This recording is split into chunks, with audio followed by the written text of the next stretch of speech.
Hi, everybody. What's up? WeChat. How you doing? I have to get this shit together here. Okay. Let me put this. I don't want all these lights on. Hold on 1 second. I want it mellow.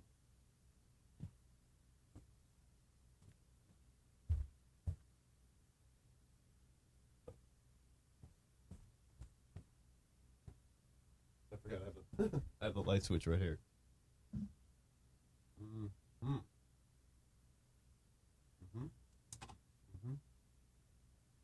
Lights. Boom. There we go. Now, let me make sure the shit's still on.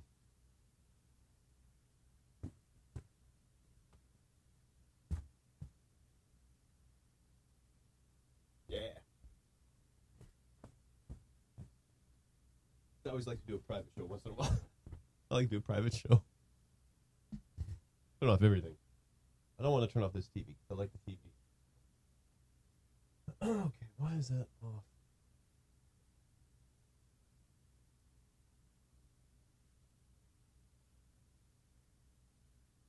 All right, there we go.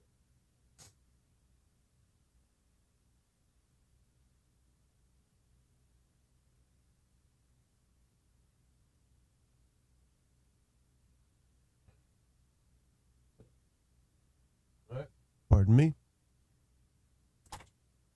Hello, everybody. Welcome to bobbyjunelive, the chill session. Everybody shows up here on the day they're not supposed to show up. So I won't let them in. They're in the kitchen right now. I locked the door to the studio.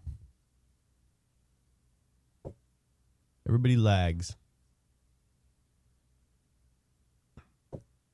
And, you know, I don't like being flustered right before I do a show. I'm like fucking running around trying to get shit done. And I'm having nothing but opposition and lag. And I don't want to bring the attitude to the show like that. Lame.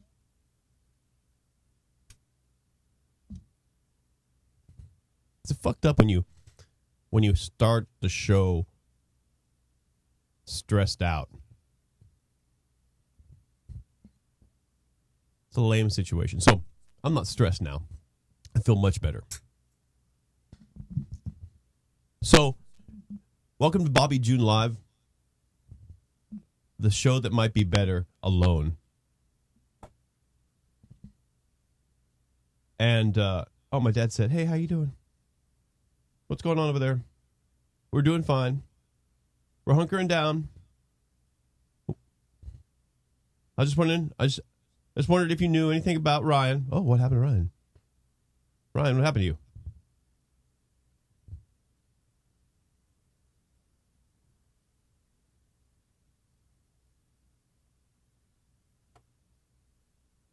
Uh-oh, scary.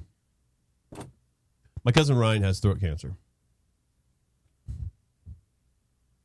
And I hope that's not the beginning of bad news. I had a friend die of throat cancer.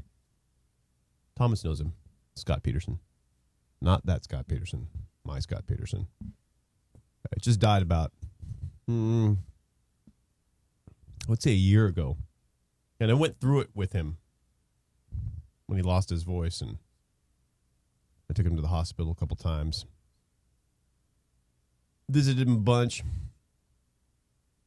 And it was crazy. I mean, he was supposed to be right next to me here on the soundboard. Right here. Scott's wit was amazing. Scott was a quiet guy in general. But inside and expressively kind of like third party-ish, he would wreck your fucking world because he's very clever and witty, or he was very clever and witty, and very appropriate. He would catch me doing things that were stupid. And tell me right then, you're an idiot. Not in that way. He would do it just his smarts coupled with his violence and his niceness were just perfect to where he would joke on you and you would go, oh, I was a dick. It's nice. I actually look forward to it, even though I didn't, want to hear anything negative. You feel immediately better when Scott did that to you because you knew he was right. I'm not saying he's the best guy on the planet, but he's a good dude. And he died pretty violently. He had throat cancer as well. And he had a problem in his stomach. They couldn't find the problem, but he was bleeding. They thought it was in his lungs. And he choked up a bunch of blood, and they got him to 911. They got him to the hospital. They put him there for 11 days. And he choked up, and we're talking like a very scary movie level.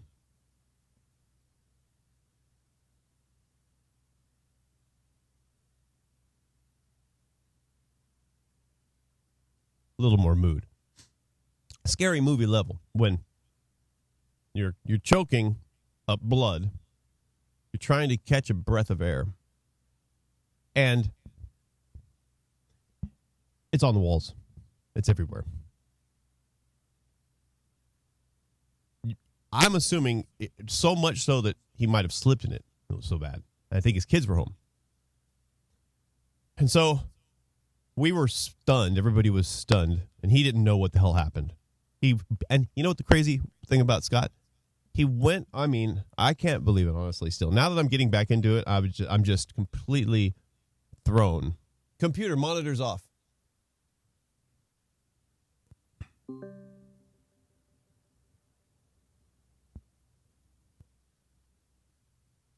I'm still completely thrown.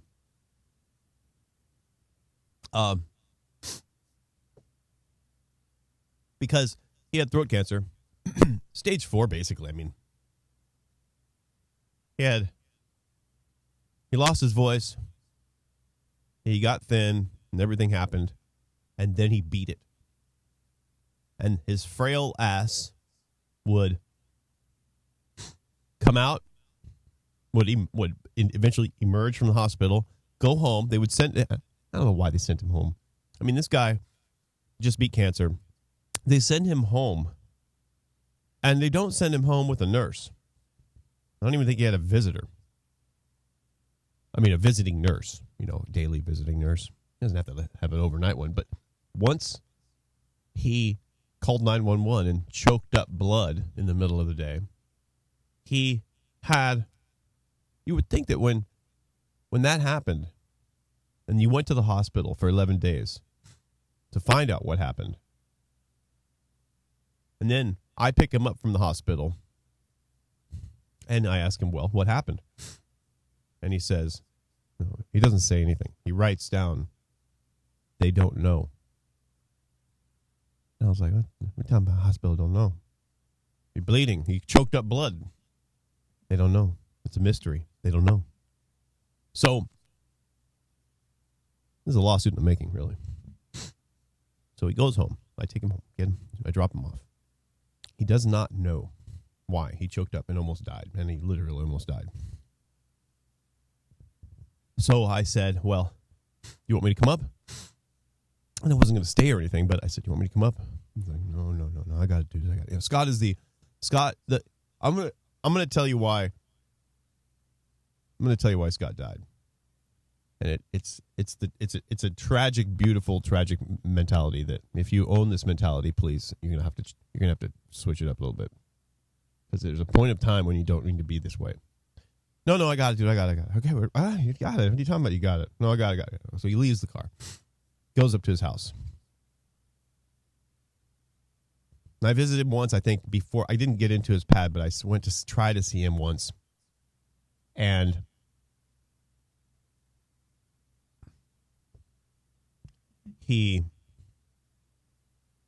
Wasn't there. So 3 days after I drop him off at the house, again, no nurse with him. He just got done choking up blood. No nurse. Why in the hospital to give him a nurse? No nurse. They didn't find out what happened. If they worried it's going to happen again. He just beat cancer. In fact, if a hospital beats cancer, that's a benefit to them. This is a good thing for the hospital. They should protect their success. So, I'm not checking messages. Sorry, guys. But hello, everybody. Hi, Boo Boo. Hi, Chi Chi. Hi, Nana.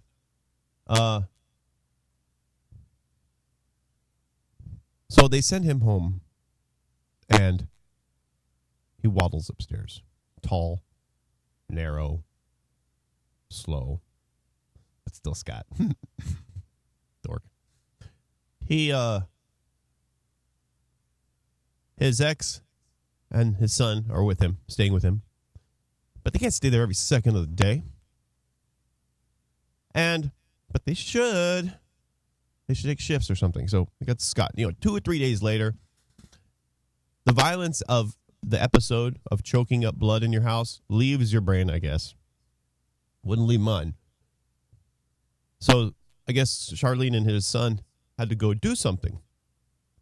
And if they had a nurse, this wouldn't have happened. But Scott, being Scott, what Scott's general mentality should have done was looked at Charlene and said, "You're not leaving, motherfucker. Leave the kid. Or call me a nurse. Somebody has to be here." But not Scott. No, you go ahead. Go ahead. It's okay. I got me. No, it's okay. That's it. Even in his notes, look like Scott. No, it's okay. I got Mr. Selfless. I'm so mad at him. Mr. Selfless. Mr. fucking Selfless. What gave me Scott's great critique of my errored personality was his demise. He took his own advice to the utmost. And because the things he would want me to change would be things that, if taken too far, would be a person that said, "I just coughed up blood, but it's okay. Go ahead. I don't need a nurse. It's okay. They don't have a nurse. It's okay." Just this complete, too much. So they leave for the store. Half hour. He texts them. 911, choking, blood. So it happens again while they're gone, 3 days later. They, of course, drop everything, rush back. They're on 2nd Street, down the street.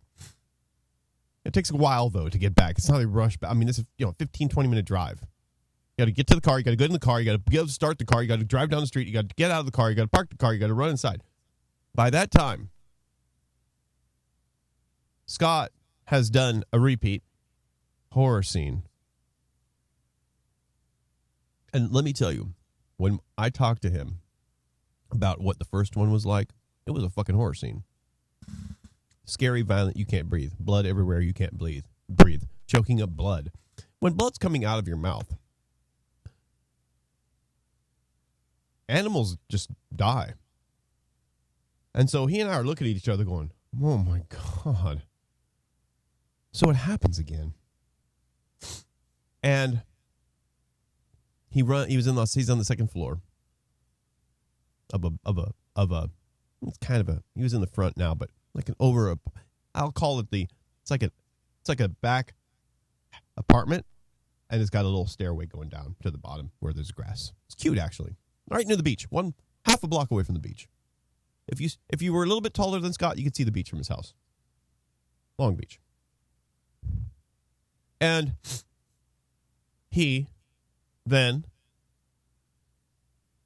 I don't have the story. I wasn't there, but he came out of his door, quite possibly tumbled down the long stairs, or at least walked down them, but fell halfway.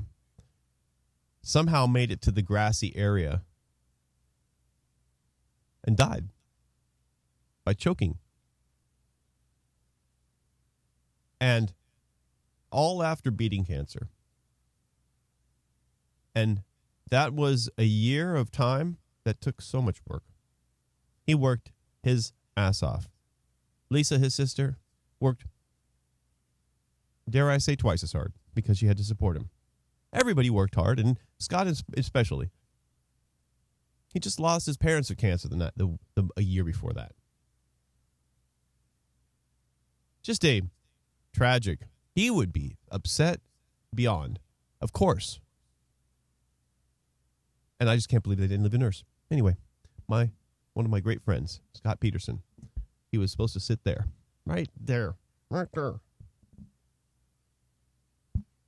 He was supposed to be the composer of the show. The composer of this show is a person that colors the background with sound and stuff and plays commercials and just fucks with people via sound. Because Scott was quiet. Very clever. So he would fuck with people with sound. So that's Scott Peterson. I miss you, dude. And your clever ridicule remains. So they used to work with Thomas too. They worked at Bounty Hunter together. Now Thomas and Ron are sleeping together outside.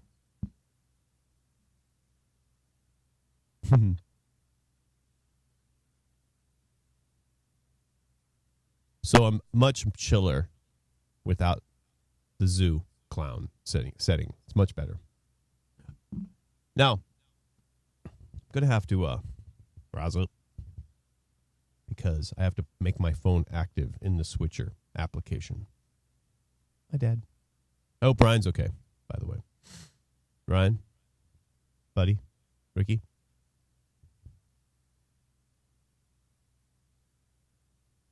So Ba was here yesterday, and she was I think she was hired. I think I hired her. Ba is the show's reporter. All right. She's not an in-house person. She's a outhouse person. And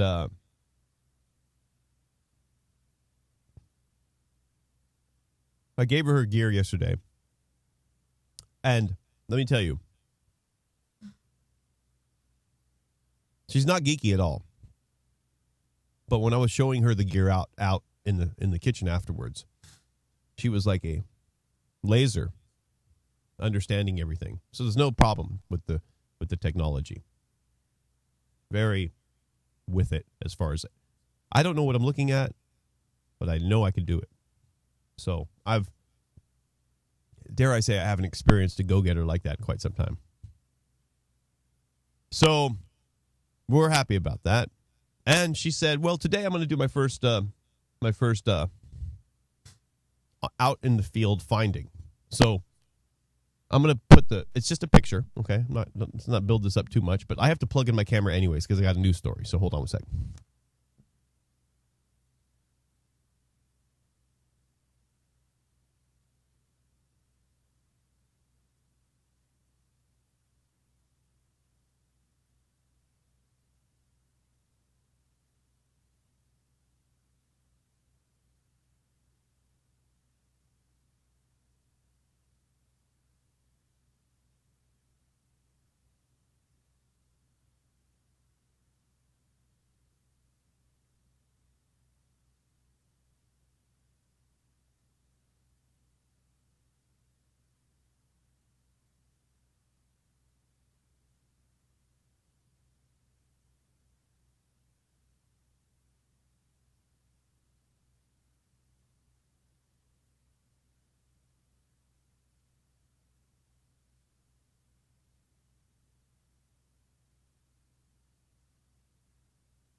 Hold on one second.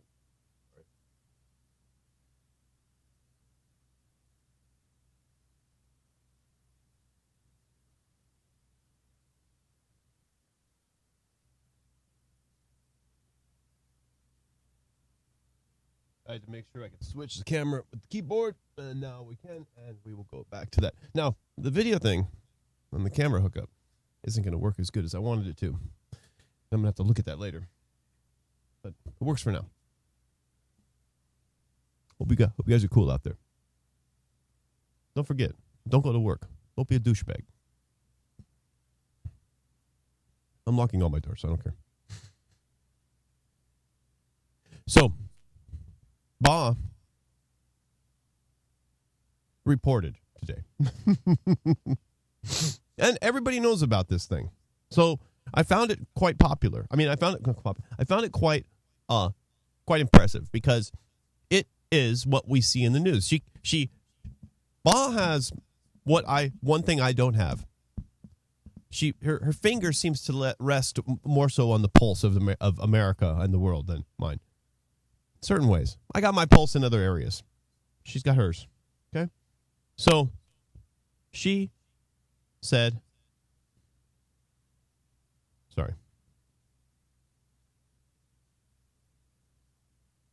that she was going to the doctor today. She was being driven to the doctor. Whisked over to the doctor across the bridge in Pedro.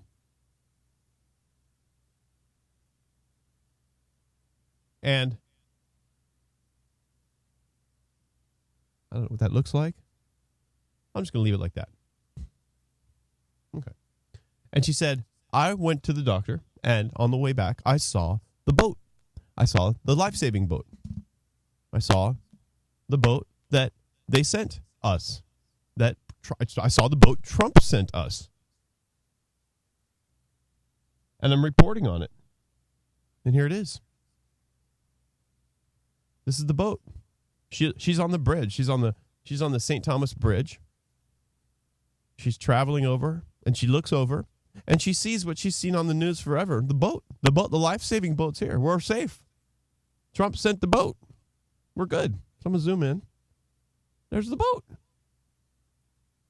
We're good. You've seen it on the news. Look at the big X. Look at the plus sign.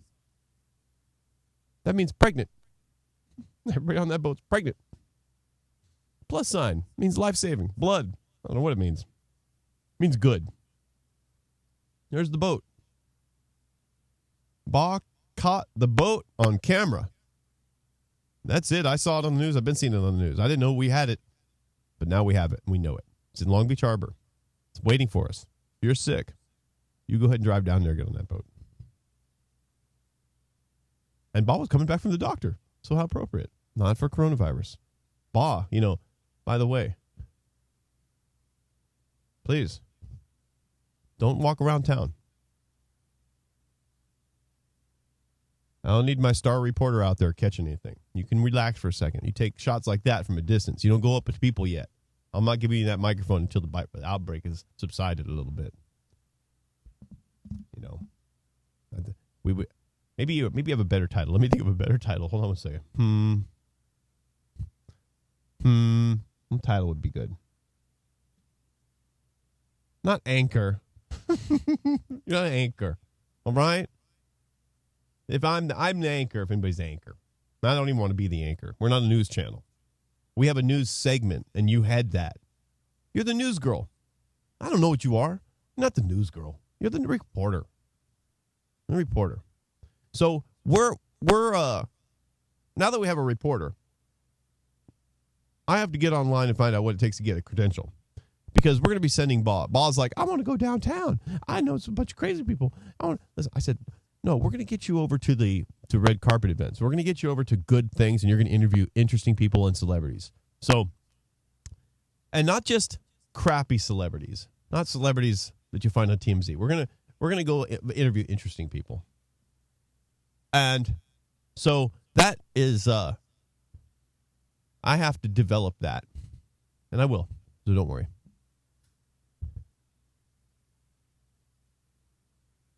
So, welcome, Ba, to Bobby June Live,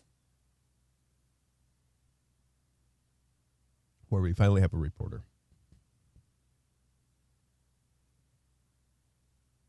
So, I was looking on the news, actually. And I told you yesterday, I'll do the news tomorrow. So I'm doing it now. Now it's a day old. So I'm going to bust in some new news and some old news. I saw a little bit of news today. I'm not saying I'm all caught up. Take 1 second to blink at it and you'll know. I saw on CNN, it was yesterday, remember? There was these, it might be on my computer. I don't know if I transferred them over.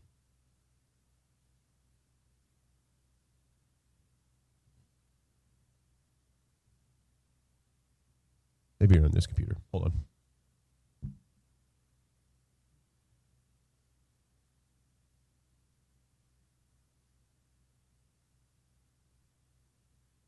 No.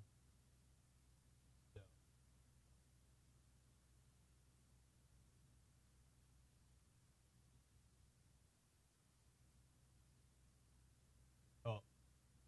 This is something that I was going to put up. I'm just going to put it up now because I was going to put it up anyway. But I can't even get I can't. What did Rodney Dangerfield say? Can't get no respect. I'm just, I worked too hard on this crap not to use it. Remember a long time ago, I had my favorite scientists behind me on the screen. There were like pictures of people on these screens. My big scientists, my babies, my lovers. Loved them all. Still love them all. I just wanted to show them off for people to know who they were. And we talked about them. But today I wanted to share that. And I can't hang with people coming in so fucked up late. The fucking lag is Dick Suck Low. That's a new name. Dick Suck Low. So, but I'm still going to play the backgrounds because I like them and I worked hard on them. I'm not going to waste my fucking fun. But these backgrounds are for Thomas. And I'm going to enjoy them by myself. Because I'm not going to fucking let things go to waste like I normally do. Because I'm a dumbass. So, here we go. Where are they? I have to go here, and I have to go here, and I have to go here, and I have to go here.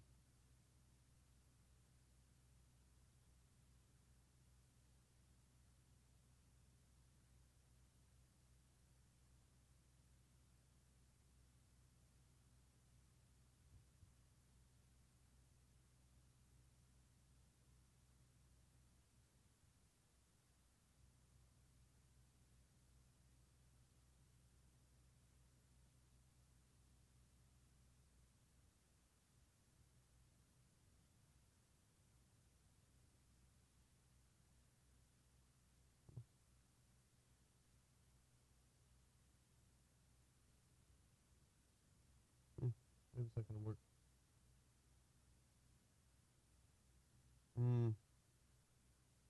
Oh. One change, real quick. One fundamental change.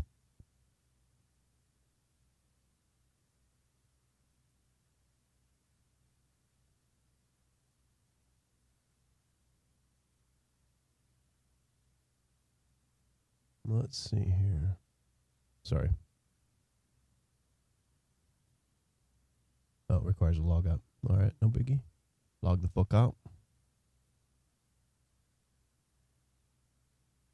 Log the fuck back in. Once I'm done, I don't have to work on it anymore. So let me just jerk off for a second here.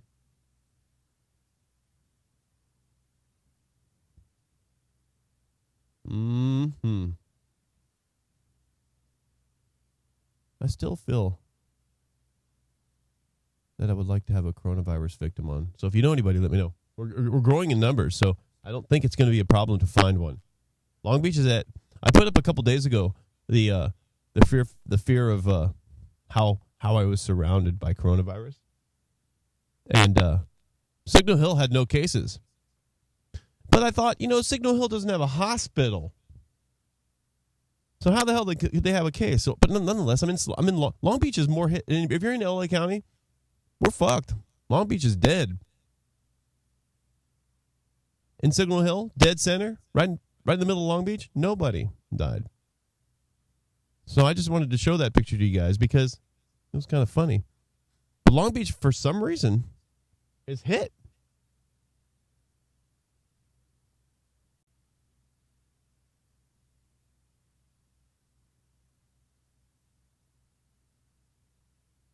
What is that?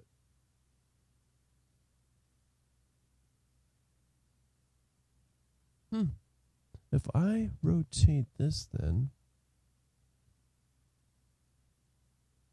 let me just rotate these screens. Fuck it. Display. Let's screw up my whole thing.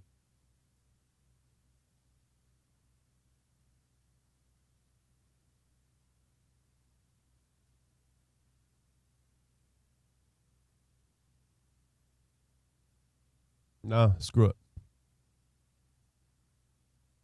I'm just going to leave it just like that. I don't care, man. All right, so back to this.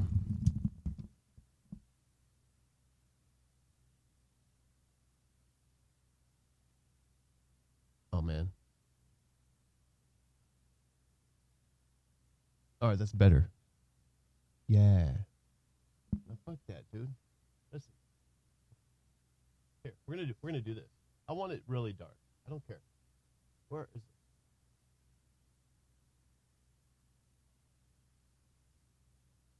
Bye. Bye, Black Sheep. Bye. All right. So,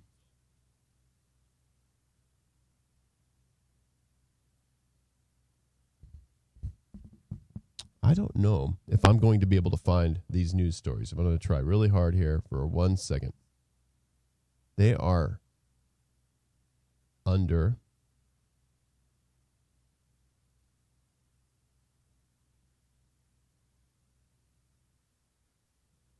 nope. All right. I was too flustered earlier.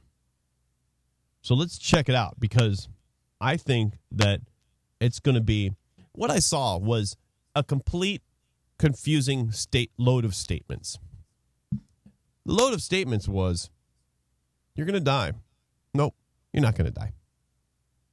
You better worry. Good news is around the corner. It's basically what I heard. And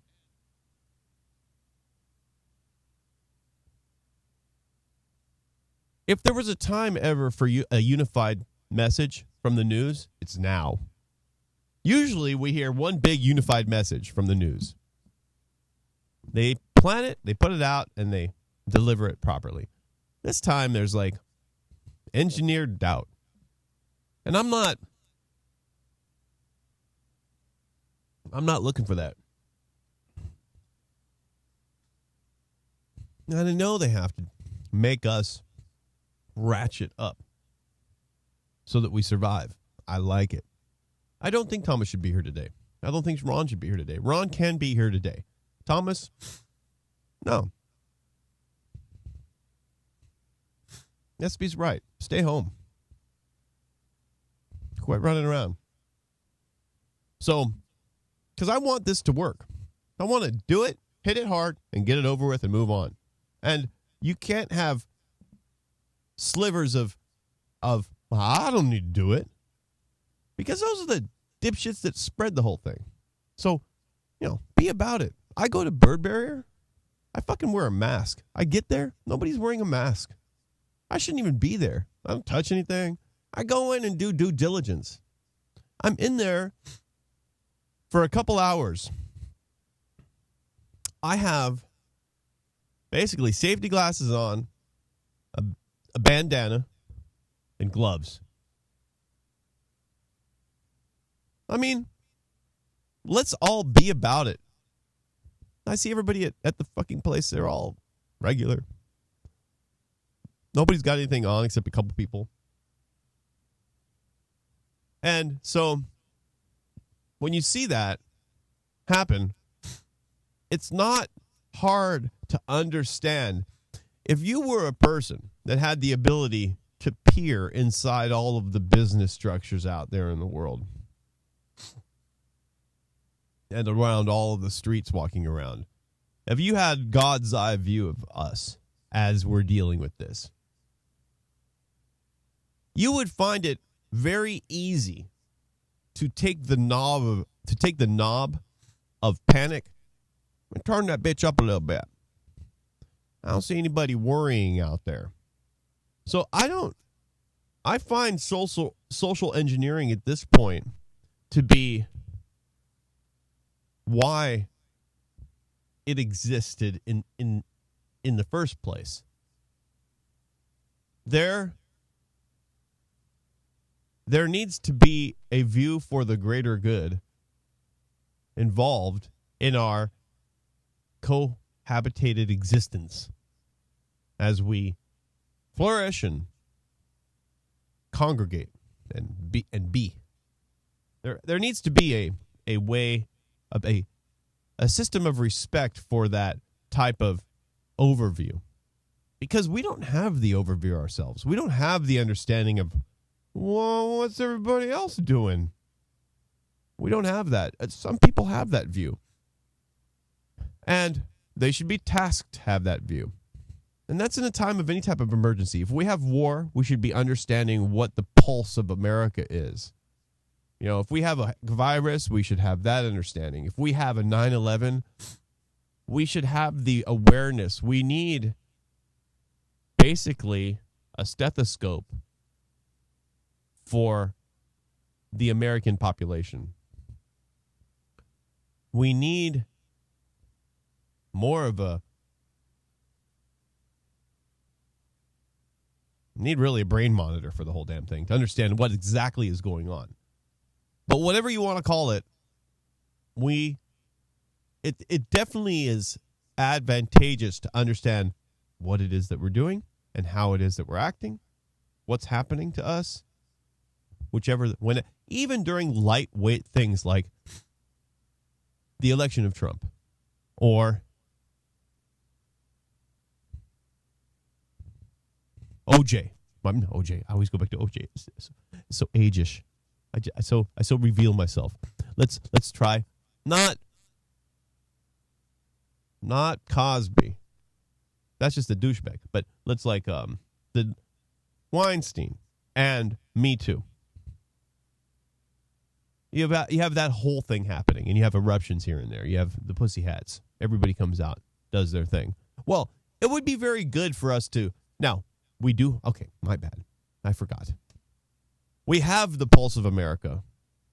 It's called Pew Poll. Now it isn't, polls aren't like,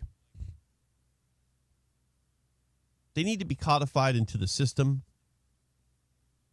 as, they need to have a .gov, really. And I know that sours them in the other direction, but they can't be, it's funny, man. You can't do one thing and you can't do the other. You can't be a federal agency and get respect, and you can't be a private agency and get respect. You're fucked either way. So, okay, let's back up and develop something that is completely respected from every direction. How do you develop something? How do you develop a body that you can respect? Without question. What? .org? Those are about the closest. An organization? A standard? An IEEE? What is it that is, what is amongst us, group-wise, that garners the respect we would like to employ? We have a world of people. This world of people has tons of issues. What is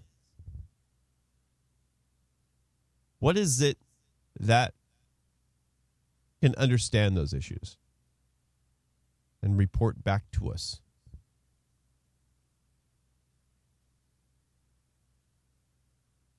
I know it's big, but it's an expression of a desire.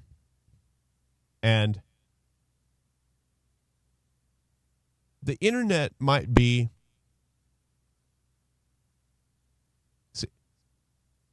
I don't want to say algorithm needs to do the job. Where? Did he come in today? Wait, nobody's here. I locked everybody out. Algorithm would know because his friends are algorithms. So now the human race still goes, what the algorithm though? We still don't know what the algorithm is. So we really can't employ an algorithm at this point. However, that's exactly what's needed. But the problem with algorithms is that they aren't algorithms anymore. Algorithm has even been pushed aside, and his job has been automated by neural nets and deep reinforcement learning and the litany of other processes that are vector-based. You know, that thing Google made up, whatever it's called, I don't know the name. But, so, algorithms have been replaced as well. That's why we hired Algorithm, because Algorithm lost his job too. Algorithms are simple. They do one thing. Just like me. You get on the mic, you talk to people. Algorithm, he did one thing. He applied Gaussian blur to license plates. That's what he did. My algorithm, our friend, Algorithm, his job was to apply fuzzy blurs to Google Map license plates. You know when you zoom in on Google Maps, you can't read the license plates? That's Algorithm. That was his job. But Google said,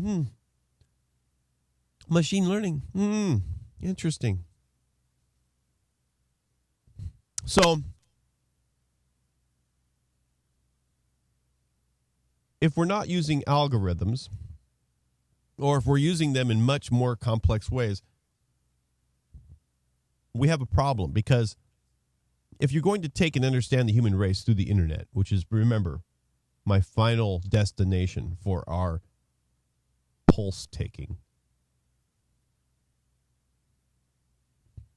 You know, Ba has her pulse on pop culture, okay? But I'm trying to think of bigger pulses. Big pulse. So if we need to employ the internet, we obviously, let's make one fact straight. We have to take the pulse of America. Let's just use America. We could say the world, but let's simplify it because you can transfer that. Let's keep it simple. If we need to take the pulse of America during times of crisis, of course, or any time, maybe it's a constant pulse, and it's a pulse with one number, like a pulse gives you, but under that number is just, they call them analytics.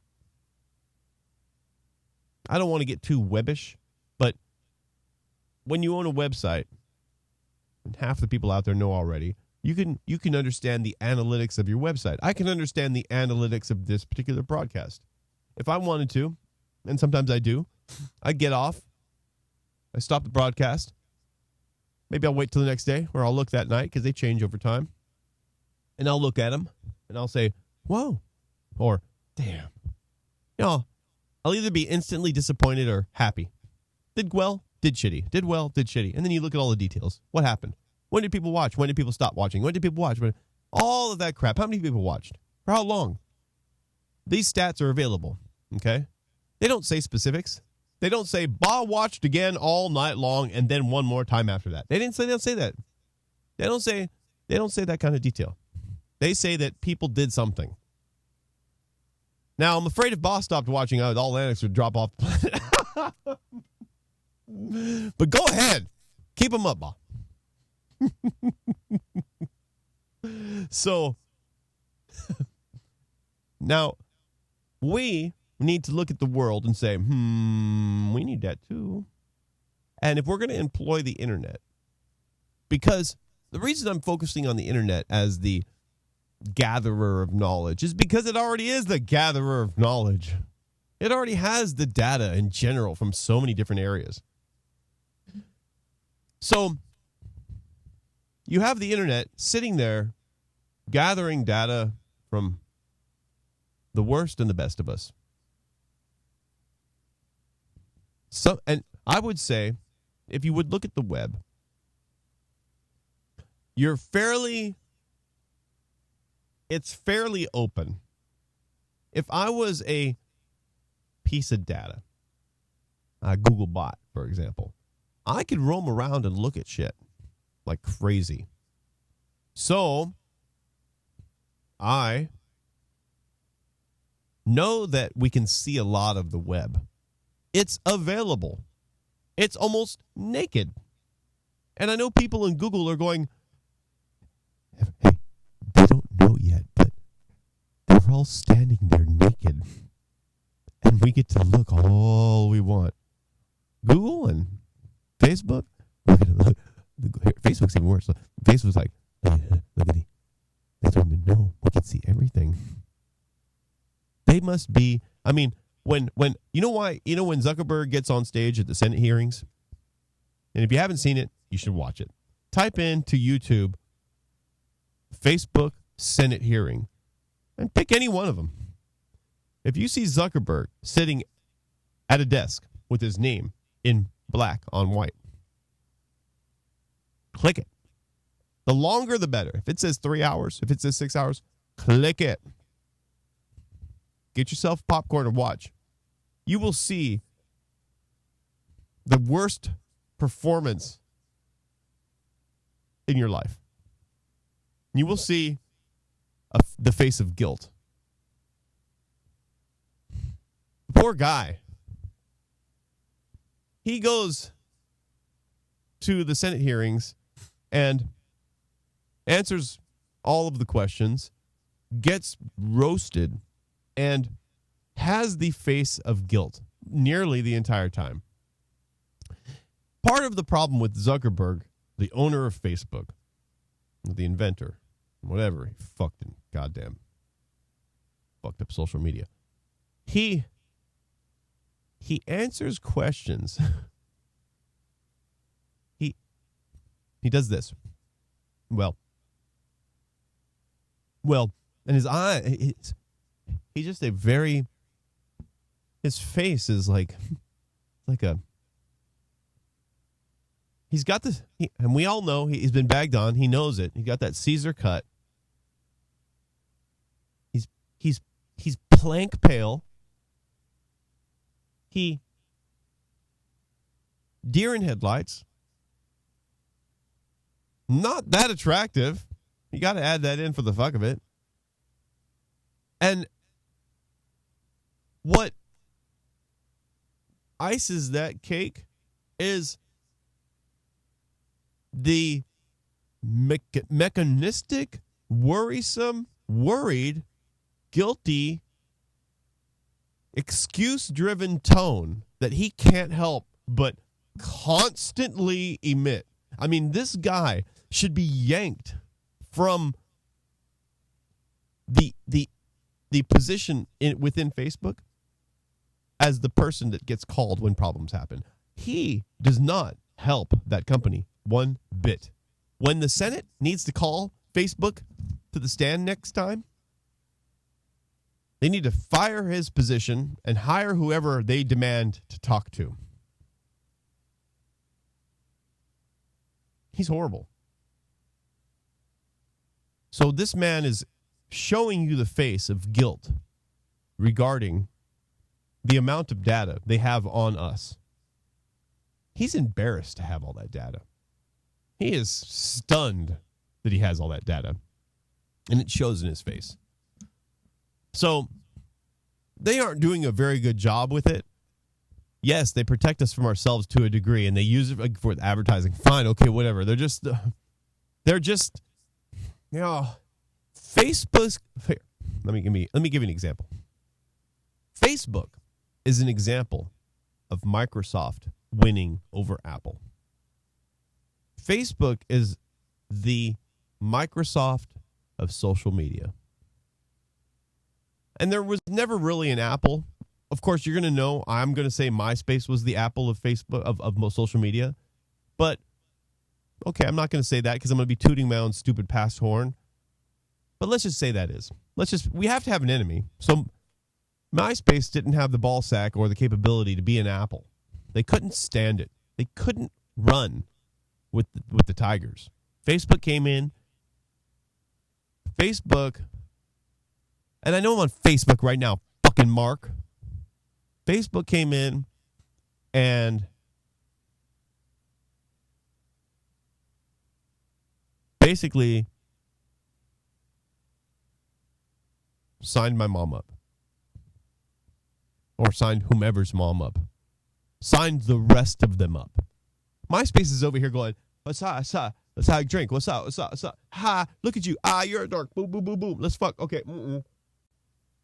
MySpace is playing. MySpace is all, da-da-da, yeah, boop, boop, boop, check this out, caca. So, MySpace is fucking around.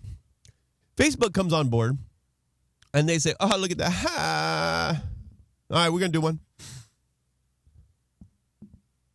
And they're called Facebook. Very similar to MySpace. You know, there's not a progression there. There's just a parallelism.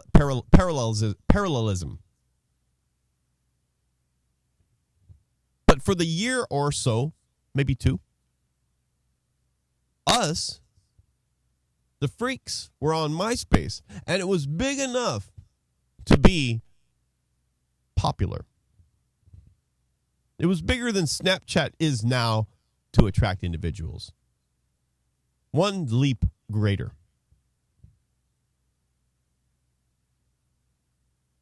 And so, as it sustains and becomes popular, parents and the like see it, think it's kind of for kids. Not really, but kind of. Because I'm in it. I'm not a kid. I own a house. I'm on Pine Avenue. We're fucking around. I'm like 36. But they can't get in and they don't know what's going on. They don't have a fucking clue. They don't have a fucking clue. They're babies.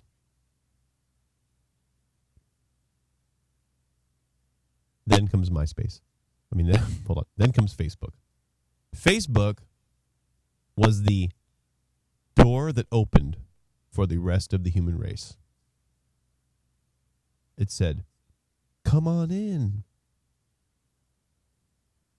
Come. Oh, yes. Bring the whole family. Mom, Grandma, come. Hey, we got chairs for you. Regular town. Nothing's happening in here. This is very neutral. So here they come. My mom, my dad, my grandma, my uncle, everybody. Here come the whole crew. The whole crew coming rolling through. I couldn't see. There's so many people rolling through there. I just couldn't. It just was like everybody's Barack Obama. Everybody's in there. Everybody. I'll share. Everybody's in there. So now, Facebook, they become nearly gravitational because they had such a volume of individuals that you could not help but get in there too. And again, there is a person in my life that has been the pulse taker of social media, Chuck Rich. When I was in Friendster, he said MySpace. When I was in MySpace, he said Facebook. When I was in Facebook, I don't know what the fuck he said, Instagram. You said them all, dude. Okay. Chuck, you did them all for me. Chuck was right ahead of the curve. I never knew he would do that. He did it all, man. I swear to God, he told me before I knew it. Fucking motherfucker, man. And I expect Chuck to tell me the next one, okay? But he stepped out a little bit. So he's my social media god. If I could hire a social media expert, I would hire Chuck for sure. Chuck Rich is the shit.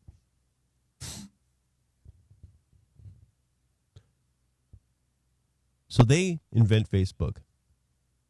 They bring every human in and they kind of suck slowly from MySpace. And they drain the blood of the giant.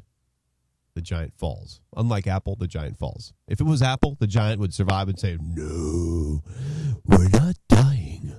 We're MySpace. We're going to eat your leg. We don't want to eat all of you, but we're definitely going to eat your leg." So it didn't, though. Some fucking big company bought him and turned into music dumb shit. So the point I'm making is that the pulse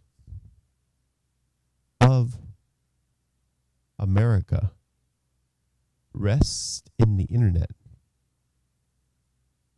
Facebook came up because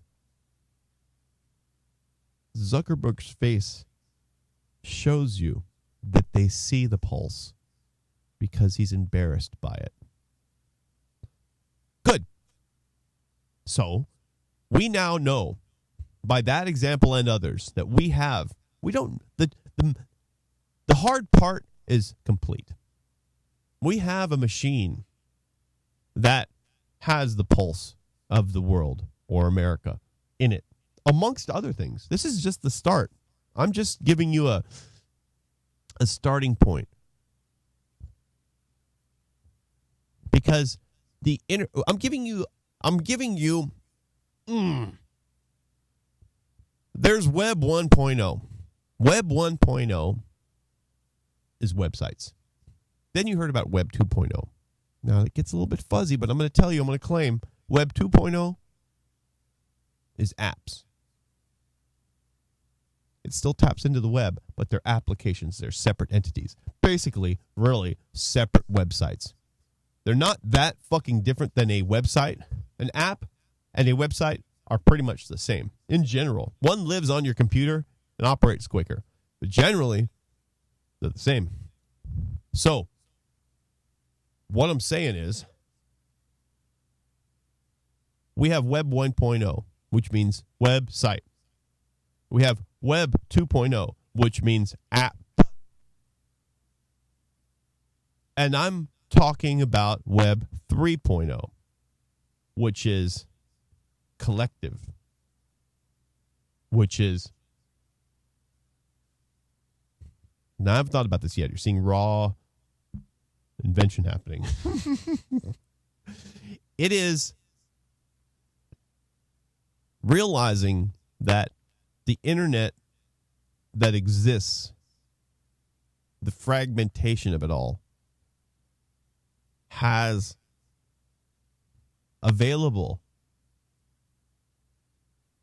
something that the future you will have been embarrassed you didn't grab onto now, which is us as a collection. There are bigger things for the internet. This mishmash of doodads, they're fucking good, okay? But they are really, I go to the 99-cent store for real. And I can't go to 99-cent store on the web, actually. Imagine that. What would that be? 50-cent store. I mean, anyway, I go to Walmart for real. And I can go to Walmart on the web. You haven't done anything. It's better, easier, faster, gooder. It's all bad. But so the web is not at all running on the 8 cylinders that it possesses. And when I talk about having the pulse of America in our finger in our palm, I'm talking about Web 3.0. I'm talking about what it means to have a globe connected. What is that? It definitely isn't tracking numbers or job applications. It isn't exactly what we had before, faster. That's not the web. This is a imagine, think about it. You're going to get embarrassed very fast. Imagine. It's so sad. The world develops connectivity so great and so vast and so perfectly aligned with one individual. So much so, the bitch is in your pocket. The bitch is up in you. It's on your wrist and in your eyes. Yet, you mimic the fucking brick and mortar society you just came out of. This is not what the internet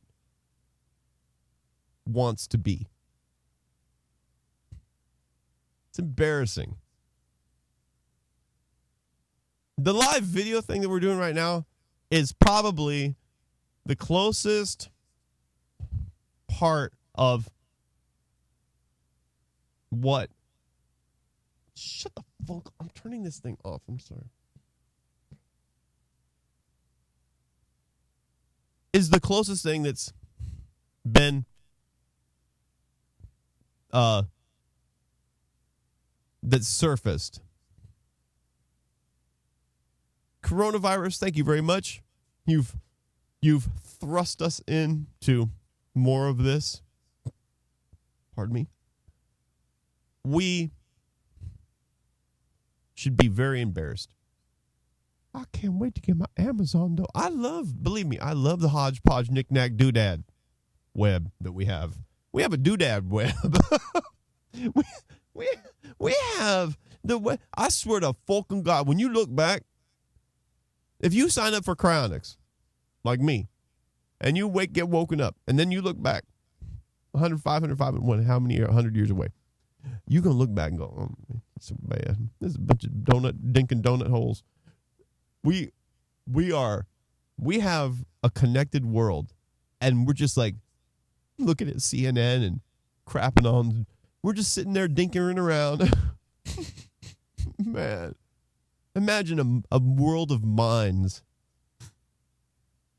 Imagine a world of 7 billion people completely connected and doing nothing about it.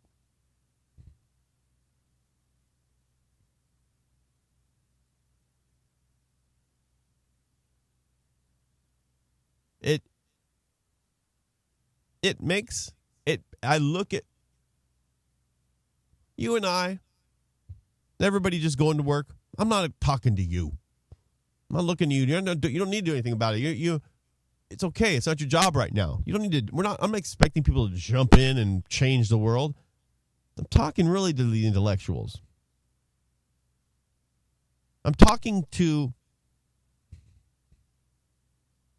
the inventive aspect of us.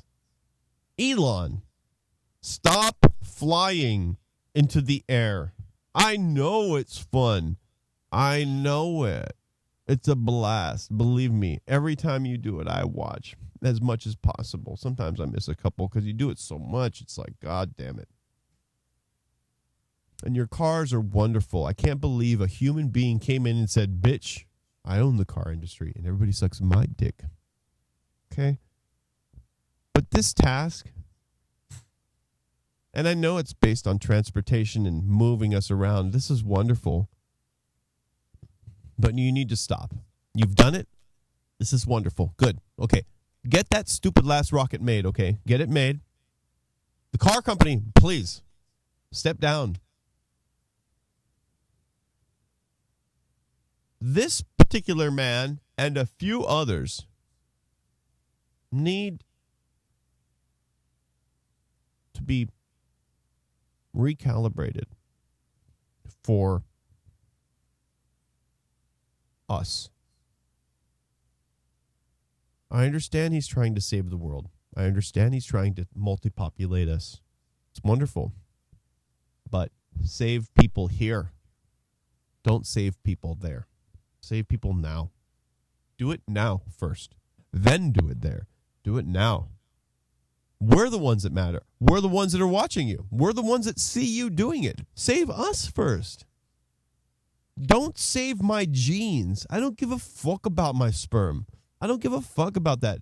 Get out of the cave, bro. Move back to Earth.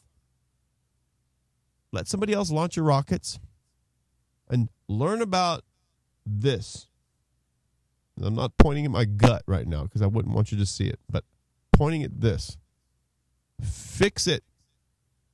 There's something wrong up here. Fix it. And he's trying, but I need him to. He's got 8 companies that are big. I need him to shed and have one. And I want it to be called Bobby. I want it to be called Human. And I was going to add an E at the end of that, so it would be like human, but it starts to, humane. I mean, okay. It's got to be a clever way of saying what I want him to say would be. I would love, maybe you can add an I in there somewhere, maybe 2 A's or 2 U's or whatever. But I want him to address the human race with his potency. I want him to put it on us. Oh, yeah? You're this big? You're this bad? And you can fly and land, bitch, on anything, including a floating fucking barge, you genius? Take that and apply it to us. Right now. First. Then get us off the rock. But make sure Elon should be in charge of every human on the planet. Let's look at it that way. Elon should be, every time somebody dies, Elon should know. That's his focus. I want Elon to stop that number. I want Elon to slow and then stop the number. That is the most important thing in the world. After that, we can fly outward. But you must stop the death number. I have to turn this bitch off too. Oh. Too much. So Elon, I'm putting out my first detailed command. Elon, stop. I want you to have a computer that shows you an accurate, and I mean to the bone, number of deaths that are happening. And I want you to take that number. I want you to slow it down. And then I want you to stop it. That is your goal. After that, now you can stop. Now, we're not talking about people that die in an explosion. They must be removed from the list. Everybody that dies in an airplane crash are not counted because we cannot upload, and that's too far-fetched. We are not talking about your baby mama shooting your baby and you in the face. No. We're not talking about them. We're talking about illness, age, death by general disease and age, death by yourself. We're not talking about death by others. When you die in an airplane, that's death by others. We're not talking about that. We're talking about death by yourself. If you're infected it gets a little bit fuzzy. If you're infected with AIDS, that might be death by others. But no. That's a different one. So there's some working out to do. But death by others is not included on that number chart that Elon sees every day. Elon only sees the numbers of deaths that are caused by themselves. And they're not caused by themselves. You know, if I die of cancer, it's my cancer. It's my fault. It's my system. Now, I know that we can track it down to a different thing and it can be caused by somebody else, and you can argue very smart people would be able to trap me like a motherfucker, but I'm not talking about that right now. I'm talking about if I drive down the street and somebody hits me, I don't count in that number that Elon sees. That is not the number we're counting. We're counting the number that can be managed.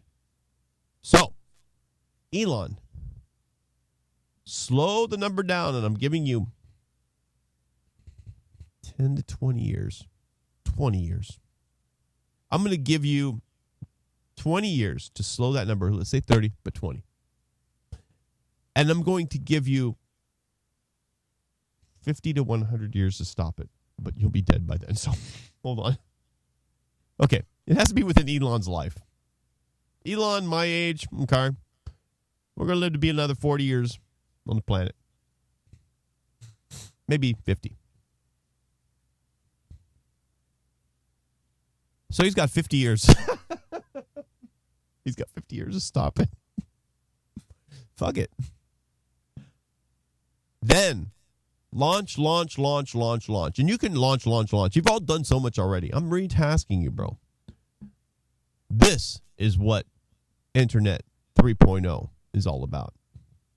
Because when Elon lays down that edict, it doesn't involve your fucking babies. It involves you. You. He's trying to save you. And that's what I want Elon to do. I want Elon to work on us. He will find a different energy if he does. And the energy is available now.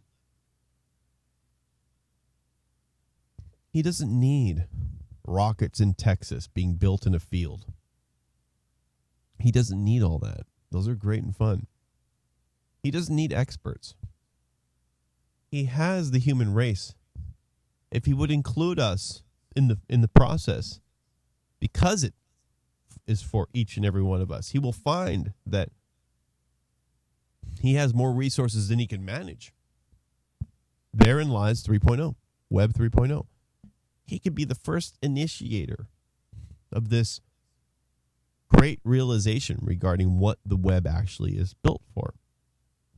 Why it is that we would do this. Because when they built the web, visionaries and programmers and engineers saw, you immediately see, when Alan Turing, one of the inventors of the computer, the immediate, when you're that smart and you do something of that magnitude, you see the future with your device.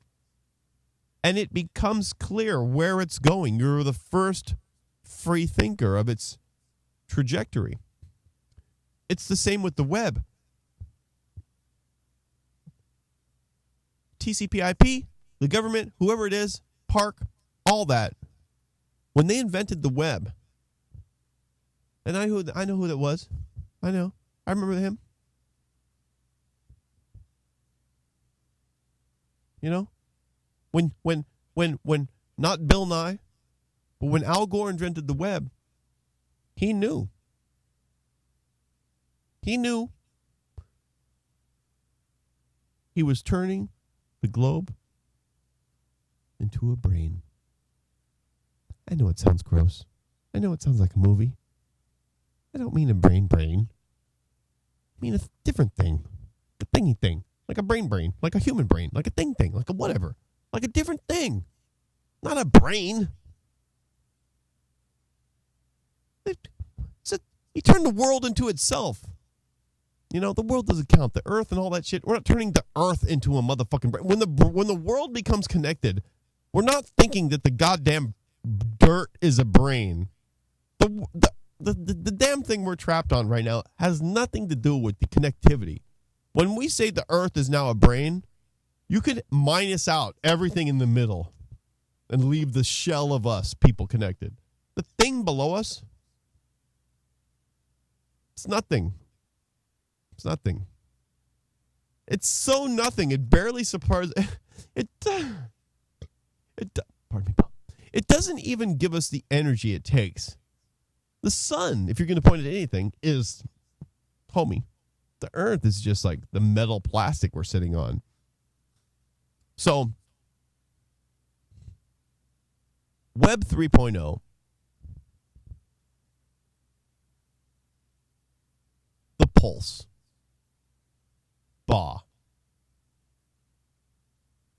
the internet brain earth.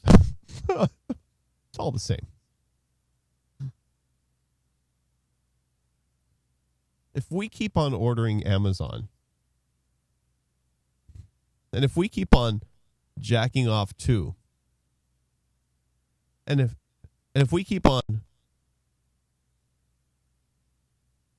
TMZing from and posting at the internet,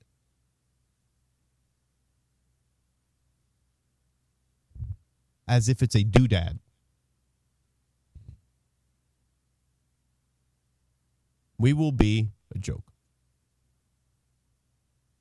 We will be looked at as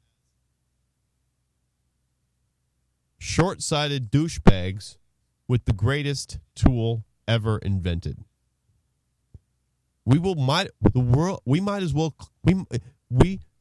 It's like a sex toy for the earth.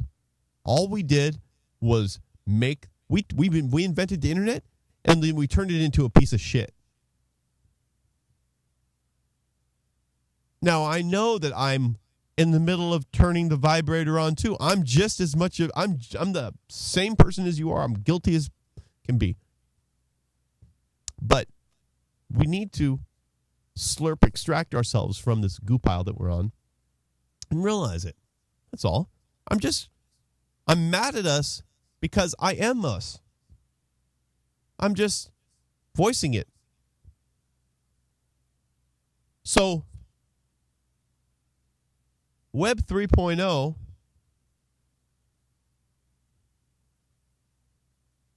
I don't want you to look at it too simply because you can see it as 10 apps. If you look at the web now, it's 1 billion apps, right?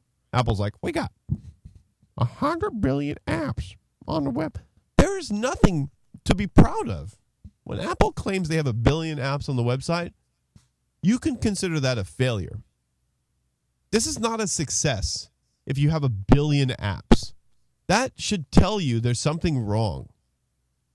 That's not good. We do not need 1 billion apps. I understand why. I love testing ideas. But this should be re-delivered to us as a, yes, we're proud, but shouldn't we reel this in a little bit? Apple should be like, listen, we've limited the App Store to 100 million apps. Why don't you think about these apps before you develop a little? Apple will let. I remember having a vibrating app. I told a chick, I got a vibrating app. I'm going to put on your pussy. I put it on her pussy. That's an app. No, thank you. No, thank you. We don't need that. So now that we've realized that and we've woken up, I'm not saying to make the world one app. But I'm saying that we need a trajectory.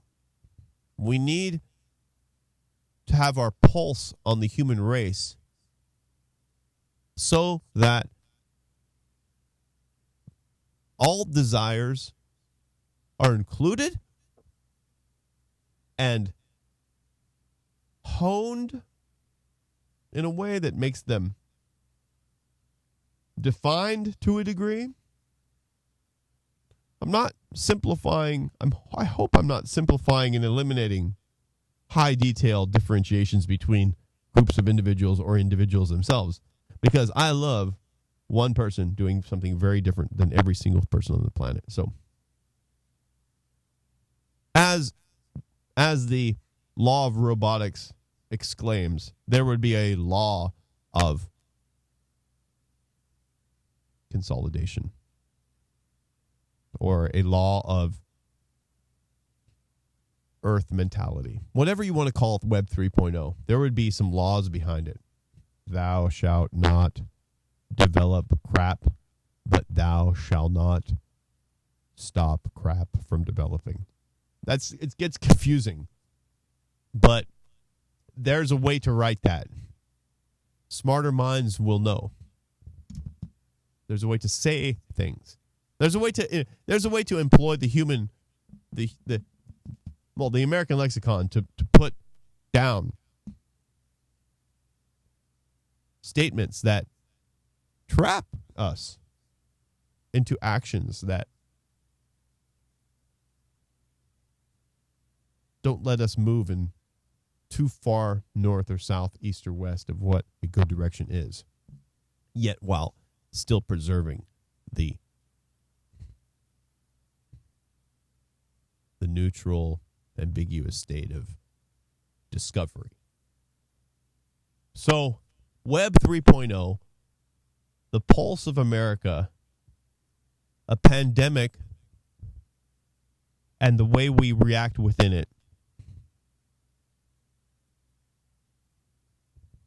How fun it is to have this. How embarrassing it is to not know it. And how immediate we can react with it. I didn't finish what I was saying, but the difficult part is finished. There is, next to us, like babies, a computer. I can't believe it still. And the only device I can ever think about that started to employ this, that worked to a certain degree, but we can't use it this way because it's too geeky for my mom to like. You have to really trick my mom to do something properly. But SETI, distributed networking, distributed computation. Okay, that's not what I'm talking about. That's not what I'm talking about. Okay, so get that out of your head. But that was very successful to a degree. Now, it didn't work because we didn't find any aliens. But it took, SETI was beautiful. SETI said, listen, here, bitches. I'm looking for aliens. My name is SETI, SETI.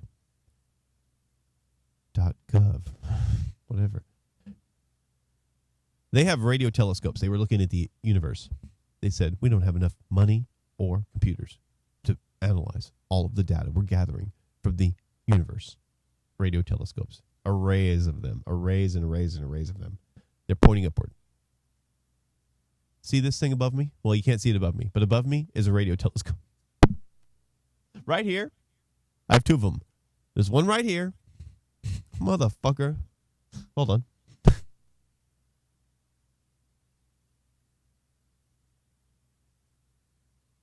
I just paid Sam Harris $2 because I love him.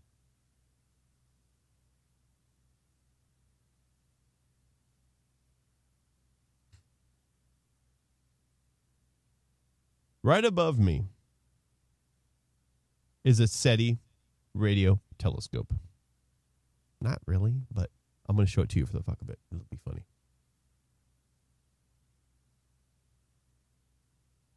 Hold on.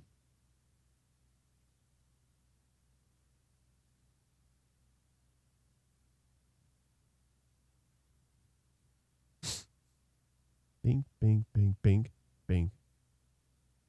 Ba, ba, ba.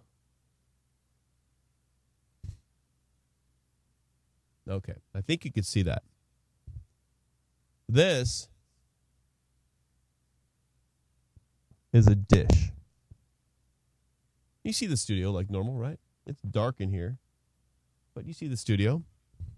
Above me, above us, is a dish. It's very big. Goes way over there. And I mounted it to the ceiling. There's even a camera in the middle. And there's one out in the producer's room. That's a dish satellite.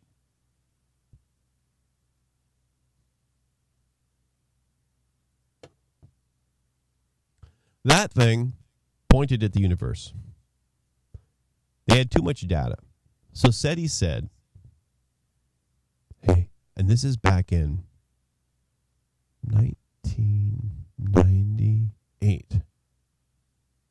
They said, yo, we know the internet is here, finally. AOL chat, quit pretending to be gay. Don't do it. You chat like you're a man, like you are. Quit fucking with other dudes.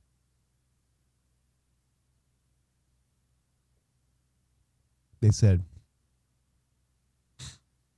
when you're done with your computer, because you're only, back in 1998, we weren't on our computer every second of the fucking day like we are now. We were on a lot, but we weren't on like there's a difference. So we had to sign on, bod. Dan Dalton. You should get 14,490,486. Thank you. Tom Imanek too. Thank you.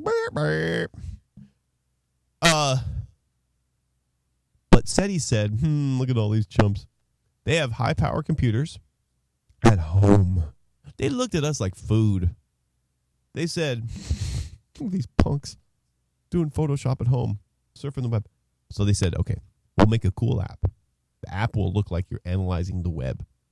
It'll look like you're analyzing the universe. And it really was. But we'll make it cool looking. And we'll put it. They said, please. And this was the first time Web 3.0 was touched. This might be the only time, really. SETI said, listen here. Just put our app on your computer. Like a screensaver. As a matter of fact, it is a screensaver. Put it on your computer, please. I said, okay. So I put it on my computer. Every time my stupid screensavers came on, SETI downloaded the data from its database, its findings, its scanning, and they let my computer crunch it. The moment I touched my mouse, and I'm not sure exactly if it worked this way, but let's just pretend because it's not far-fetched. The moment I touched my mouse, SETI said, oh, he wants to work on his computer. Stop analyzing the universe. Take that data from the universe that we just analyzed for that hour that Bobby was, or that 8 hours that Bobby was sleeping. Take the data, upload it. Thank you, Bobby. We appreciate you helping us decipher. Sorry, I'm not sure. I know, baby. You're cute, though. Make us. Alexa isn't Alexa here. Alexa is computer here. Computer, what is the SETI program? Here's something I found from the article Search for Extraterrestrial Intelligence on Wikipedia. In 1992, the U.S. government funded an operational SETI program, in the form of the NASA Microwave Observing Program. Did that answer your question? Yes. Thank you. Thanks for your feedback. Okay. They're a little ahead of the curve because they started SETI in 92. But in 92, we weren't connected yet. So in 98, I'm finally sitting there with my Macintosh 9200 connected with my 9600 baud modem. And SETI already looking for aliens since 92 when the riots happened in Los Angeles. I am standing on my roof in Torrance with a 6-shot pistol, waiting for black people to kill me, because I think I saw it on the TV. Remember, no internet, so I'm waiting for black people because they're pissed. There's nobody around. I remember the riots happened. Let's not go to Inglewood, okay, please. My buddy Jeff Blosdale I'm at 1982 Delama Boulevard, 1,000 square foot warehouse, 19 years old. I'm my first commercial real estate lease, and I'm painting helmets. I don't know why I got to put this southern voice on it, but God damn it, I'm backwards.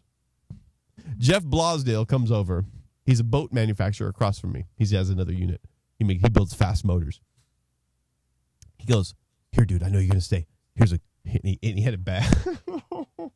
He had a bag. He opened a bag. It was like a sack.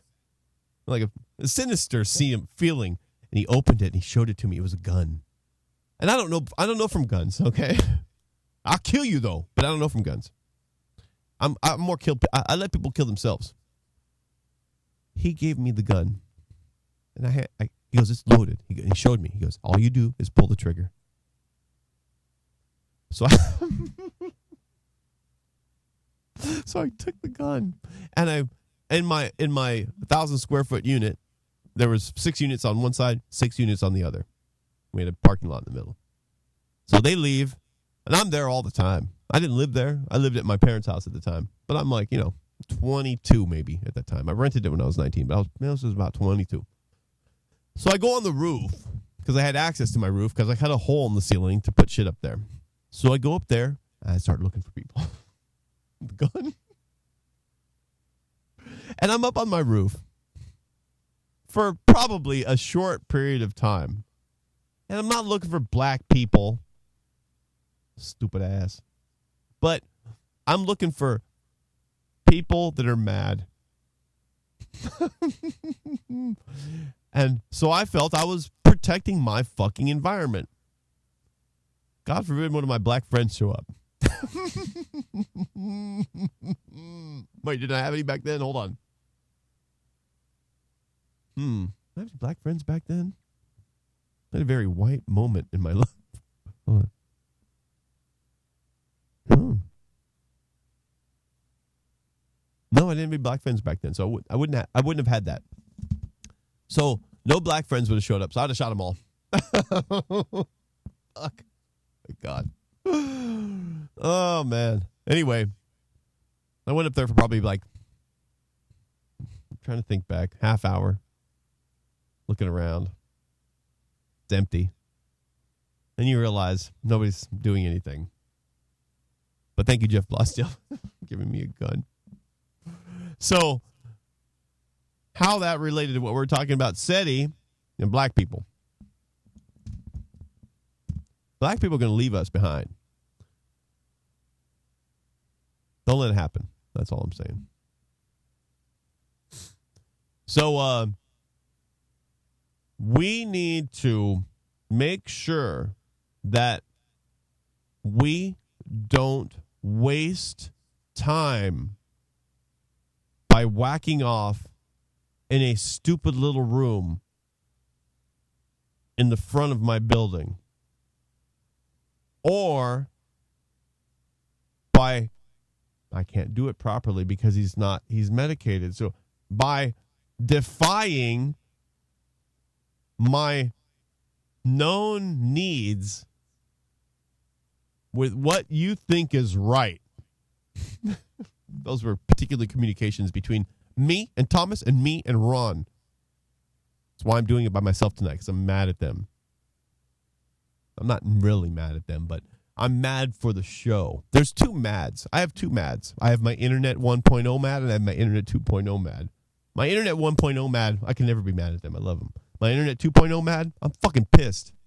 Because I'm trying to put on a good show for you.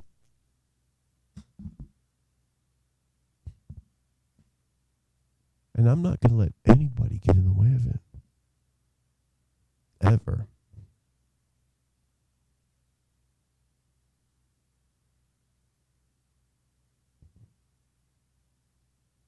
Even me. Not even let me get in the way.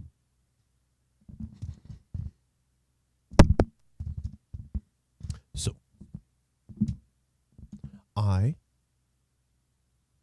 let's wrap this up. Elon, stop. And I want everybody to get to work.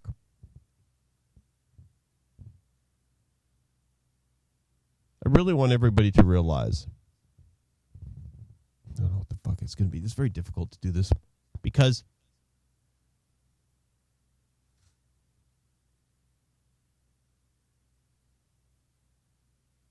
the process of unifying the world isn't impossible regarding a goal. But it has difficulties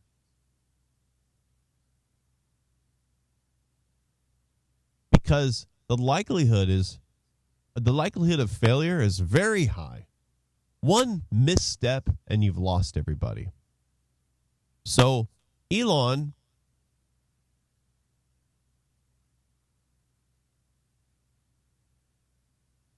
he's just, I have to admit that he's just not the one. He's very close. He's very close. Maybe I'm wrong. I hope I'm wrong. He doesn't have everything and what he already has. The everything part is the personality, are the exposed traits. We can definitely respect and even allow for error from an individual who has the driven quirk that he has. It almost has this reverberation for our own idiosyncrasies that don't fit in society. So we love Elon for that. He is a baby with problems just like we are. And quite aspirational at the same time, based on his push in general, just based on his success and push. You cannot deny. So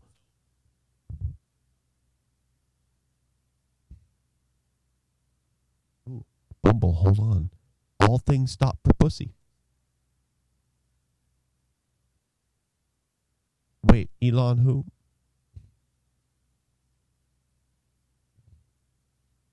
So sad. Okay.